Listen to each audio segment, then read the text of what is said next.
Y'all know what it is. It's the morning after. The last one of the 2024 season.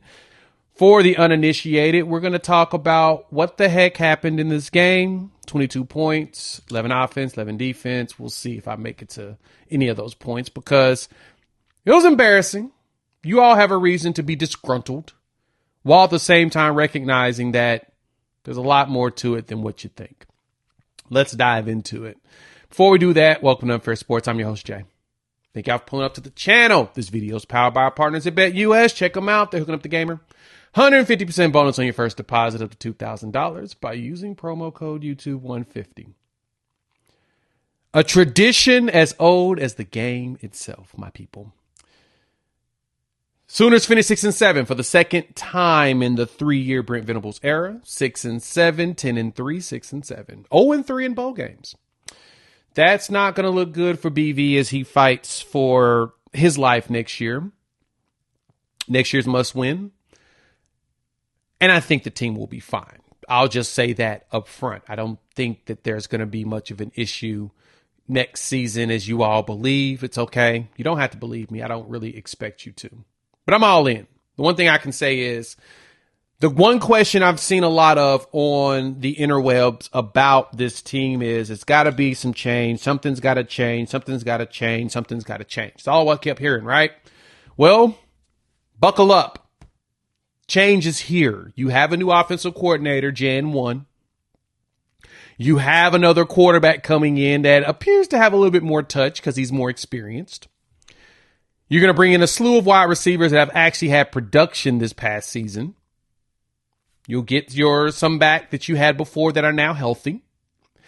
And you'll have an experienced offensive line that will have not only health, but young guys that have gotten experience behind them. You're not throwing a whole bunch of green dudes out there on the field anymore. That's kind of what you're going to get next year. That's your change on the offense. Defensively, this defense still finished the season efficiency-wise as a top-ranked defense, top 10 defense. Don't have to believe me. I wouldn't have looked at all the efficiency numbers. They are. It's okay. But the return in production is going to definitely be a saving grace for Oklahoma going forward. But let's talk about this game. Because this game, afterwards, Oklahoma's a 7th ranked in defensive efficiency, just FYI. So you bring back a lot of defensive players, mainly juniors and seniors. You're losing Stutzman and Bowman, so there's a lot of pieces there that's going to hurt. But I'm telling you all this now. We're all in. Focus, buckle up, because a competent offense with this defense will lead to a substantial amount of victories. We just got to be competent on offense. This game was a Jekyll and Hyde of competence when I rewatched it. I'm looking at it again now. It's a heckle and jive. Dr. Jekyll, this is Hyde, whatever. It just was all over the place. Let's take a gander. But first, shout out to the partners over there at BetUS. Check them out. They're hooking up the gamer. 150% bonus on your first deposit up to $2,000. 125% bonus on your second and third deposits up to $2,000 by using promo code YouTube150. And NFL Week 17 is up there. You also got NBA plays. So if you're just like me, all about that action, you got OKC taking on Memphis this weekend in the NBA. Definitely a game that a lot of people is going to be jumping all over because personally, I think it's going to be one of the better ones. And if you want to get on the action, BetUS has got you. They also got gamblers insurance. So they'll give you back 10% of your net losses twice a year. Just to keep you in the game. So they'll hook you up, 150% bonus and 125% bonus on your second and third deposits. Up to $2,000. 150% bonus on your first deposit. Up to $2,000 by using promo code YouTube150. BetUS, where the game begins. Let's jump into the points of this Navy game. First and foremost, shout out to Michael Hawkins, man. He left it all out there. He was tossing it all over the place. 28-43, 247 yards, 2 touchdowns. One problem you run into it is that we have more evidence that he doesn't have the touch he needs yet on that deep ball. But he's getting there. 7 drops also hurts. I saw exactly why we saw no more Sam Franklin for the rest of the game, and I'm going to be absolutely honest, I'd be surprised if he didn't transfer. Because he literally dropped everything.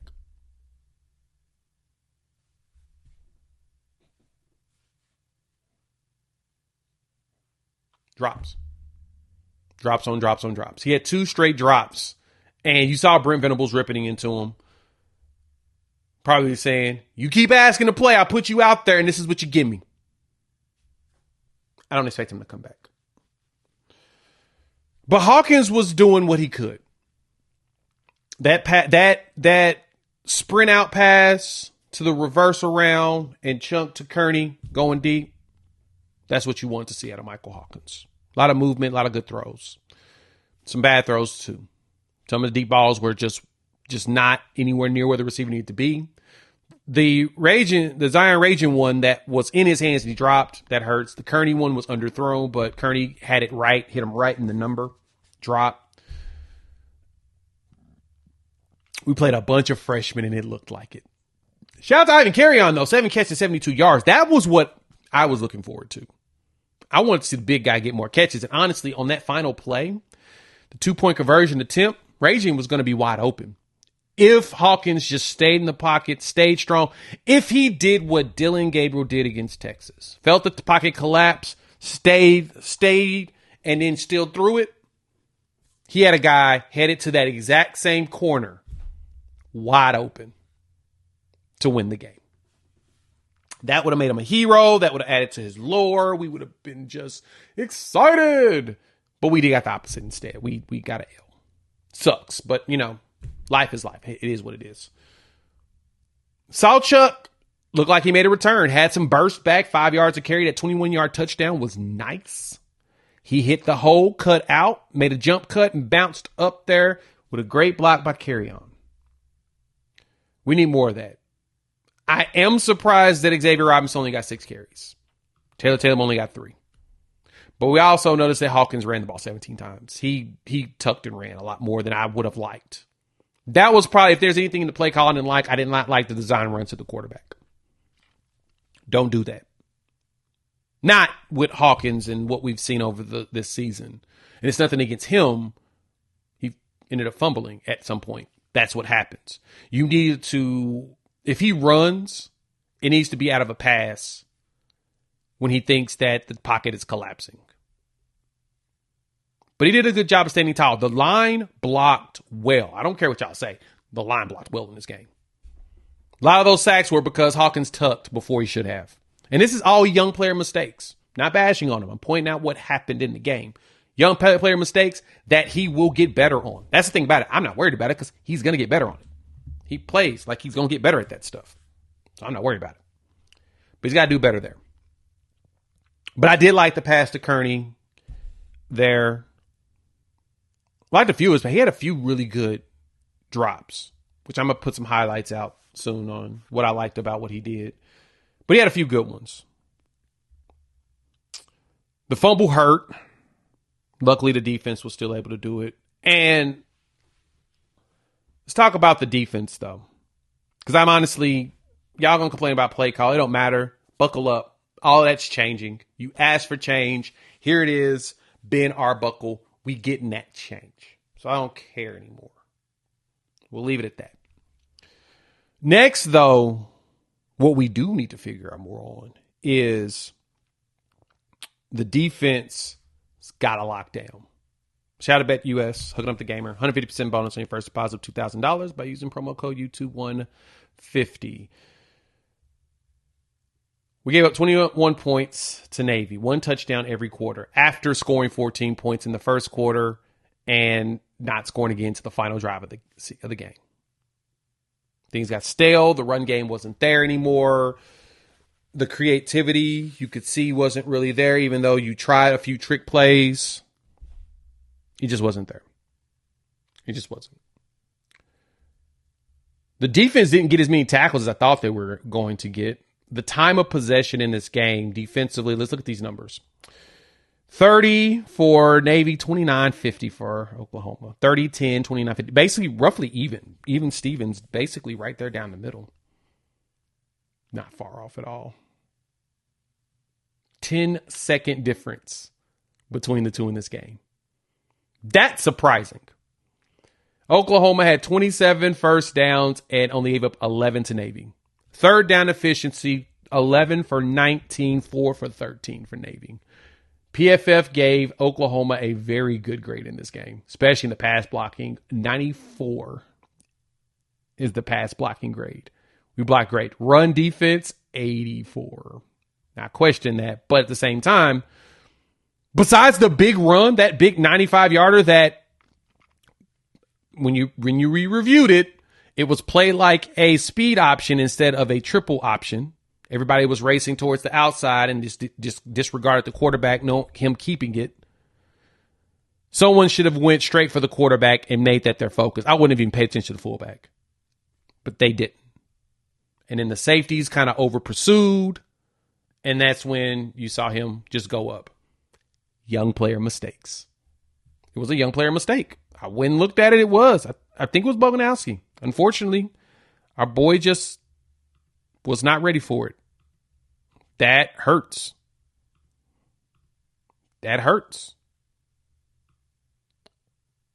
And you got to do better there.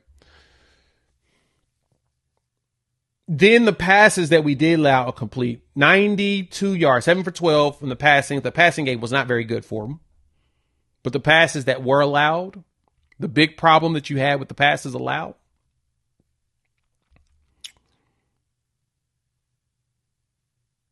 they were bigger plays. And it was because the defense did not keep the eye discipline. If you watched me on Locked On Sooners, if you watched me here with Coop on Unfair Sports, if you listened to Gabe and Teddy talk about this on the Oklahoma Breakdown, you've got to stay disciplined in your sets. Young player mistakes.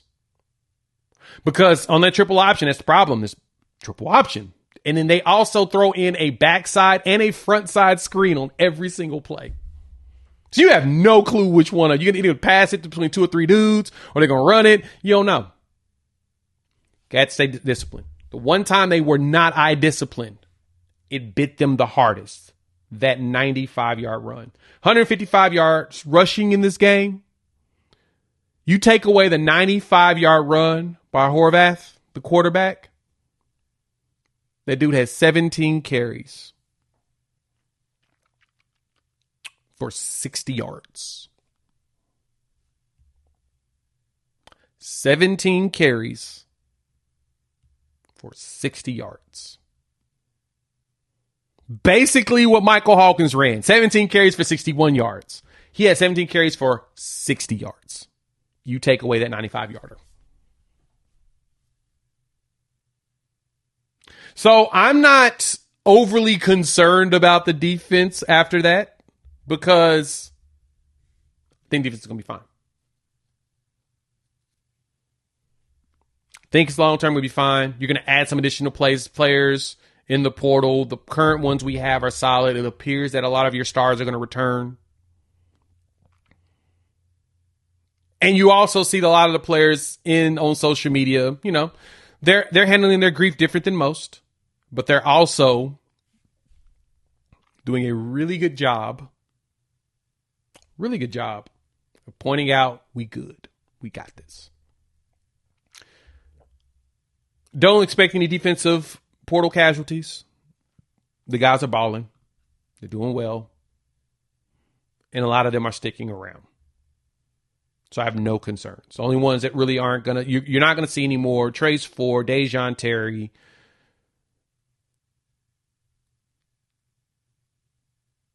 Those are really the two that played that you're not going to see anymore. I expect, and Ethan Downs. Ethan Downs had a really good game too. He had a tackle for a loss in the game. We had 4 of them in the game. I expect Dominic as well as our Mason Thomas to return. That's them playing in this game makes me feel like they were going to return. If they weren't, I don't think they would have played in this game. I'm going to be absolutely honest. That's why you don't have Billy Bowman, Danny Stutzman. Woody's also going to be gone, so you won't have Woody Washington anymore. Y'all can stop complaining about Woody, so he'll be gone. But defensively, there's a lot of cleaning up to do. I need Jerry Kanik to figure it out. He had his moments. He had his moments where he looked like what we've been seeing all his career. I need him to tighten it up. I think he'll get there, so I'm not concerned. This is kind of where Stutzman was. He's just a year behind what Stutzman was. It took Stutzman about a year to get it. And I think he will. So I'm not worried about it. But eye discipline in the triple option is a problem. Heck, it was a problem when we played Army last time. It's hard when you're not prepared for just the weirdness of it. You think you're covering everybody, and all of a sudden somebody slips out. Happens. So we got to do better there going forward. But you're asking for change. Your change is coming next year. The defense was light years better than they were last year. We saw it in a lot of games. Now we need to add another corner, which I expect us to get one, maybe two. We're going to need to add an edge that had production, a D tackle that's had production. And you need to add another wide receiver because you got John Mateer coming in at quarterback. Someone for Michael Hawkins to truly learn more from. Because the other thing, too, is Hawkins needs some really good quarterback coaching. Focusing on the touch, especially when the game gets super fast. Throwing guys open instead of waiting for them to be butt naked open. When you got young players like this at wide receiver, there's 6 dudes in college football that were freshmen that were nasty at wide receiver, and that was it. It's very hard to find dudes that are 100% ready day one as a freshman. It's not easy. It makes it, especially when they're the only ones out there. It's a lot easier when you have veterans playing around them because then they can grow and they'll be the ones that'll be forgotten about. And then they can understand the spacing that their teammates are doing. We've got to give them some grace on that. I already have. I'm telling y'all, buckle up. It's going to be fine. Let me know what y'all think. I know the comment section's going to be in shambles. And it's okay. Let it out. We'll be live on Sunday. Me and Coop, as usual. Shout out to BetUS, hooking up the gamer. 150% bonus on your first deposit of $2,000 by using promo code YouTube150. We will be back Sunday with the live. I'm going to watch college football today. I need to clean my office, so you might actually see a different look behind me moving forward. Pretty excited about some moving around I'm going to do. And yeah, I'll talk to y'all soon.